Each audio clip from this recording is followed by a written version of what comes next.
Hello, this is Ben, and we're going to talk about slavery in the Bible today. Just revisited it. I made a video a while back on it, and I don't actually need to retract anything I said in the video, but there's more stuff that maybe should have been said. And for those of you who are interested, we're just going to talk about slavery in the Bible. The first thing to understand is there are different forms of slavery. And the form of slavery that we normally think of as slavery today is when you actually capture someone against their will and force them on pain of torture or death, etc., to work for you. Instead of, maybe just killing them, you're like, yeah, you got to work for me. So someone who's in bonds, literally in chains.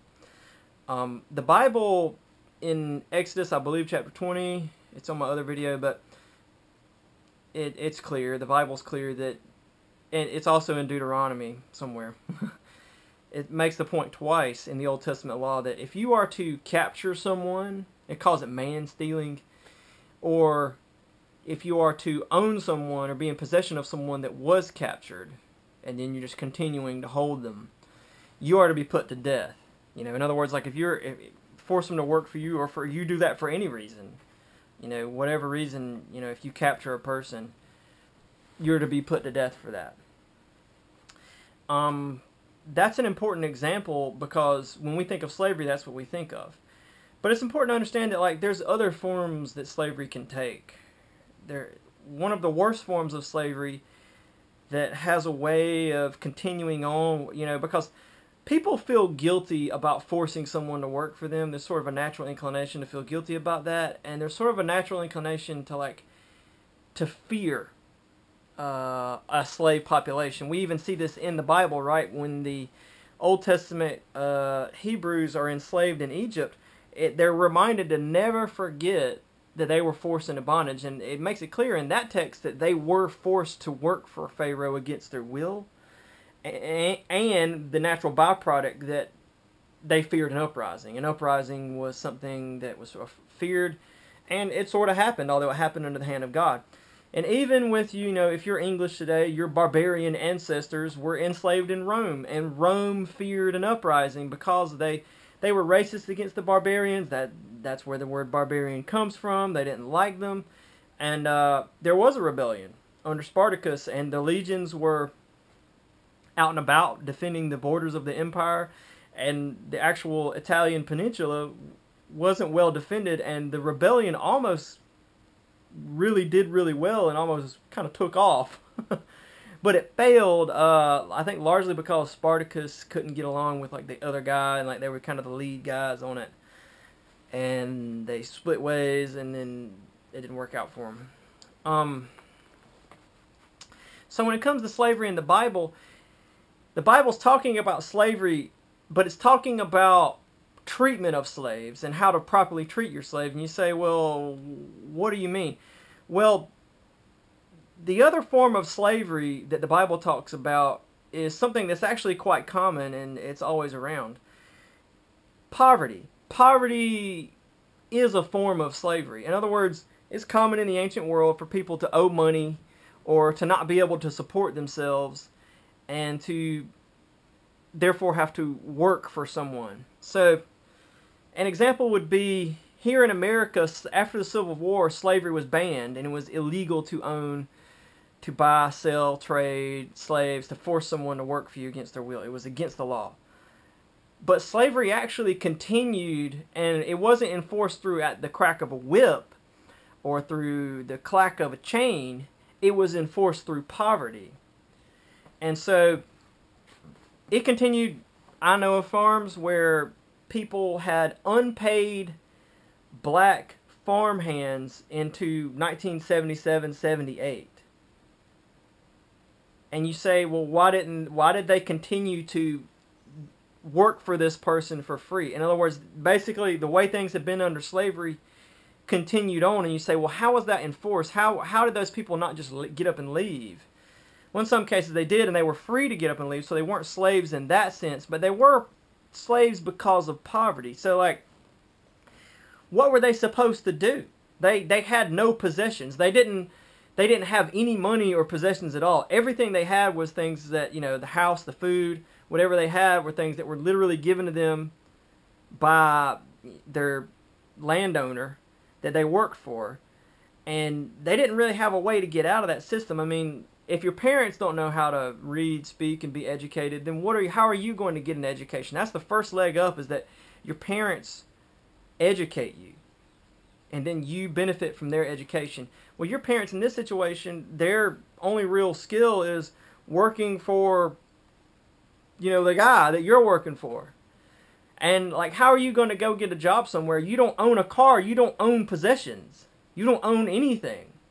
How are you going to go get an education? How are you going to go be able to read or go to school or like anything? How can you get out of that situation if you have no money? You have no money, then you have no means to get anywhere, to improve yourself, your lot in life. You can't buy land. You can't buy different things that you need to go do things. You can't get skills. You can't even read the application. How can you even vote? How can you serve on a jury if you barely, you can't even understand what's going on half the time? I mean, I'm sure they knew what was going on, but like when it comes to all these laws and written codes, you don't know what's going on with any of that stuff. What do? You can't even go to the store and just buy some food for yourself. You eat what the master provided you. So the point is this. It's very simple. Slavery is actually in many ways much worse through simple poverty. I mean, because it's guilt-free slavery for the master. I'm not forcing them to do it, but they got no choice. So that's how it works. And so what it does is it sets up a system of haves and have-nots, a system of classes and a social class structure. And so slavery in the Bible is referring to this form of slavery, because it's always talking about the slave price. So in other words, it's very common for people to owe money or to have no way to support themselves. And so typically in terms of they owed money for something and they borrowed money that they couldn't pay back. Well, now what they do is they just go work for a guy. And that's how they pay back what they've borrowed, or just, pay for what they need. And so this system will continue on. So in the ancient world, I mean, it was common for children to be slaves in this system. So, like, what do you do with a little kid whose parents can't feed that kid, can't clothe that kid, can't take care of that kid? Well, that kid's just gonna, what they did in those days is that kid would go work for somebody, and that rich guy with the means would benefit from the kid's work, but then the kid would also benefit. He would take care of them, feed them, clothe them, depending on how he treated them, maybe educate them and stuff, So all of the Old Testament laws are really designed to make sure, when it comes to slavery, make sure that the slave has an elevated status, and they're designed to keep the poor from being oppressed. And oppression of the poor can happen. And think about, like, for over 100 years, late 1970s, people are still working. Slavery's been abolished in America for over 100 years. The civil rights movement is even done with 10 years prior. And in many ways, the impoverished system that holds black people down still continues to this very day. Which the 1970s were, what is that, 10, 11, 12, 13, or 40 years ago? 40 years ago? It's still going on. We're going to, in some ways. So, here's the point. The laws in the Old Testament are designed to improve the lives of the poor, but also maintain economic stability. So what do? Well, this was the system that was set up. If someone can't support themselves, that they owe a debt, they owe some sort of debt, then they work for you for 6 years. And then on the 7th year, they have to go free. So whatever money they owe, they go free on the 7th year. So it was the sabbatical year of them going free. And they were supposed to be, the law said they were to be set free with money. with some kind of financial assistance and some sort of wealth, so that they could, get ahead and stand on their own 2 feet and not be a lower class that's always working for someone, or they're going to wind up in the same situation again. And the debts that they owed would be canceled. So, I mean, people borrow money to get food, they borrow food, or, they owe someone for something. Now they're enslaved to this guy, and you're going to create a class system of people with means, and the wealthy and the high class and the low class who have no way. So this system was designed to equalize that. So, so this guy down here, he has all sorts of rights. And that's basically what it's talking about. It's talking about, in the Old Testament, treat the slave correctly. Now, the other thing is, we tend to want to come in and say, well, why didn't the New Testament just say slavery is a sin? And why didn't the Old Testament just, take a harder line against this? And the important thing to understand is, when it comes to teaching about marriage, Jesus actually informs us about this. Jesus' teaching on divorce is incredibly informative for numerous things when it comes to biblical law. But they're asking Jesus, can a man divorce his wife for any and every reason? And Jesus comes back and says, Moses, the guy who gave him the law, permitted divorce because of your hardness of hearts. So in other words, the Bible didn't say divorce was good or that it's okay. He just didn't ban it. And then he gave, the Bible, Moses actually gave rules regarding it. Because in those days, Moses comes in and says, you can't just divorce your wife, you have to give her a certificate. Because women could, basically this was to provide legal protections for women in those situations. But Jesus goes on to say, but it was not this way from the beginning. God made them male and female. Therefore, a man should leave his father and mother and be joined to his wife, and the two shall become one flesh. Therefore, what God has joined together, let man not separate. So, this is the thing. Jesus makes it clear that the Old Testament law is not going to come out and outright tell you every little thing that's evil about you, about your society, that you need to correct. There's more of a system of the planting of seeds so that you figure out that it's wrong based on principles. So like, when Jesus talks about, but it was not this way from the beginning, when it talks about that and then in the version of divorce, the idea is that if you were to really look into the Genesis story about how, basically men were made male and female so that they could be married. In other words, marriage exists because the male-female gender exists. You could deduce from that and come to realize on your own that divorce is wrong. God didn't tell you that divorce was wrong in the Mosaic Law. He told you it was wrong there in sort of a subtle way that he wants you to think about and figure out.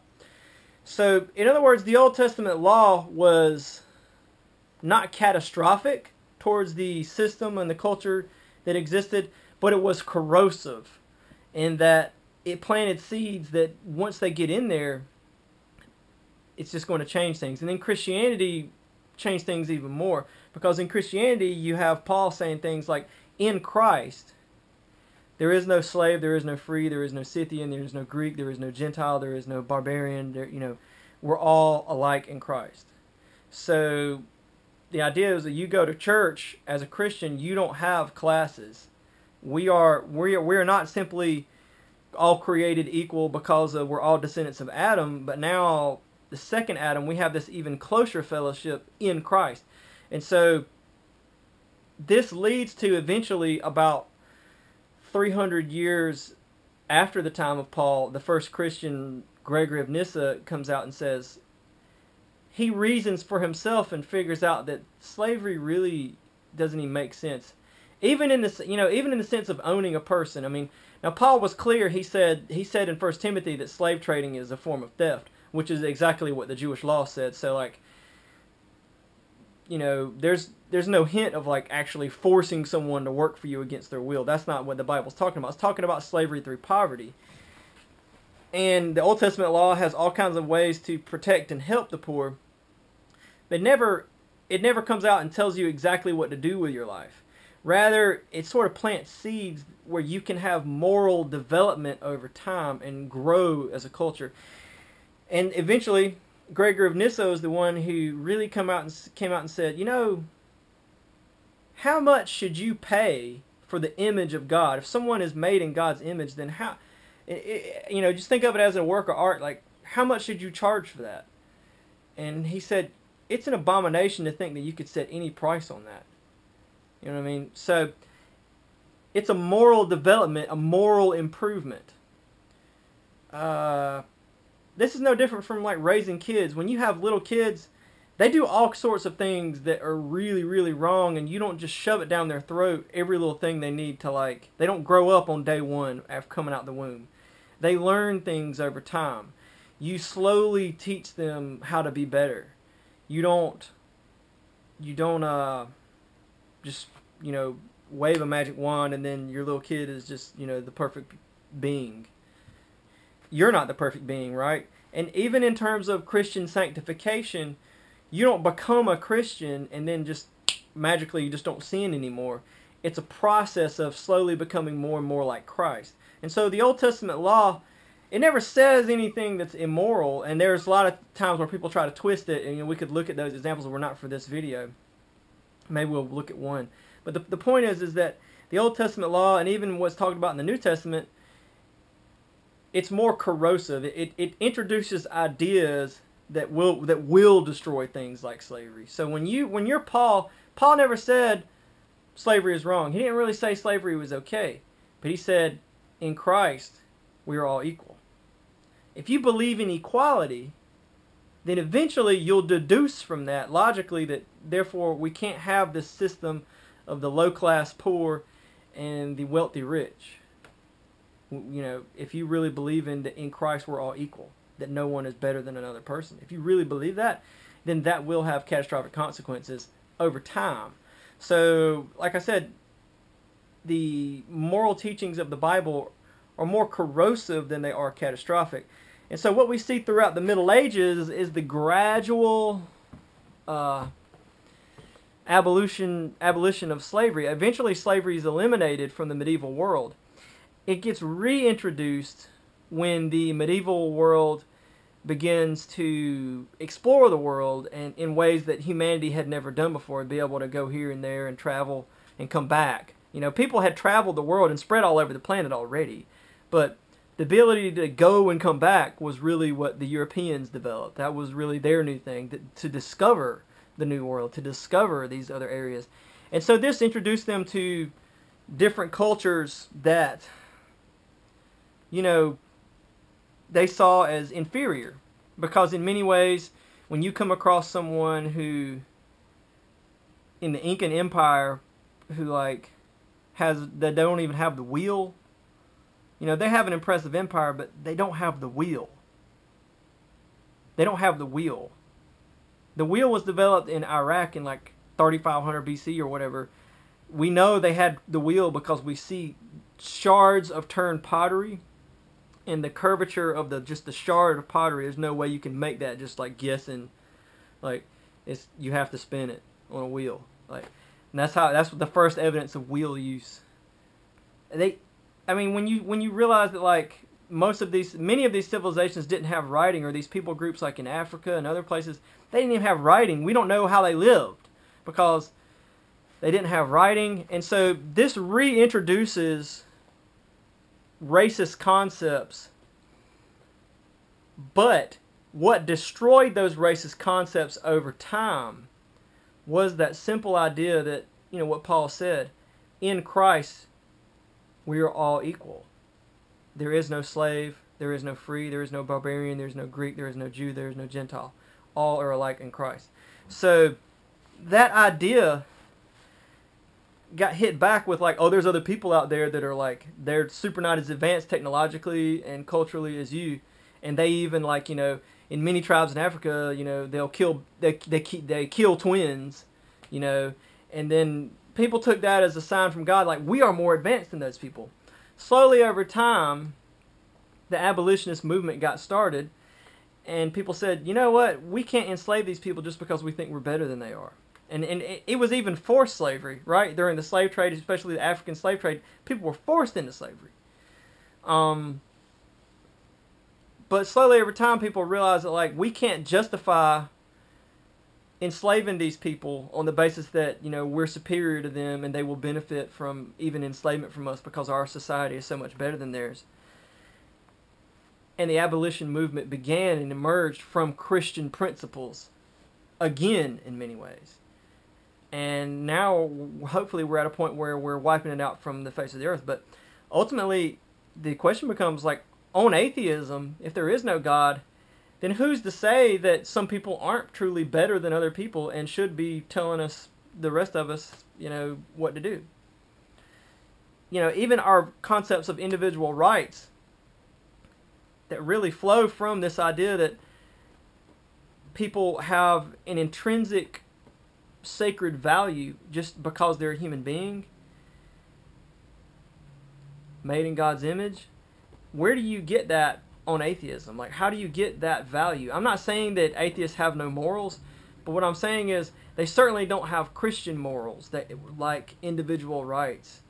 And atheism would lend itself more towards, we are the smarty pants, we are the educated, and this person over here, you know, who lives in a culture where they cut people's hands off for stealing, or they kill babies that look weird, and they're not into science, and they you know, like, the Quran teaches that, like, salt water and fresh water don't mix, and they think the world is flat. Like, those people shouldn't be running things.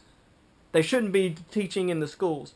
This whole business of equality is dangerous. Yeah, they're not Christians, and so they don't believe in Christian values. They, you know what I mean? So, like, that's a fundamental point that we can, you know, sit on right there. But hopefully you've gotten the idea. Christianity introduced, and the God of the Bible introduced ideas and beliefs that were corrosive to slavery, although they weren't catastrophic. And they slowly changed people over time. But you can see from the start, the original idea, especially there at Genesis, all of us are descendants of Adam. That is a fundamental distinction that says, you know what, the whole slavery thing doesn't make sense. And, you know, I'm not any more of a descendant of Adam than you are. And then in Christ, it gets reaffirmed. We are all like in Christ. So there you have it. Hope this video made a little bit of sense. Thank you for your time.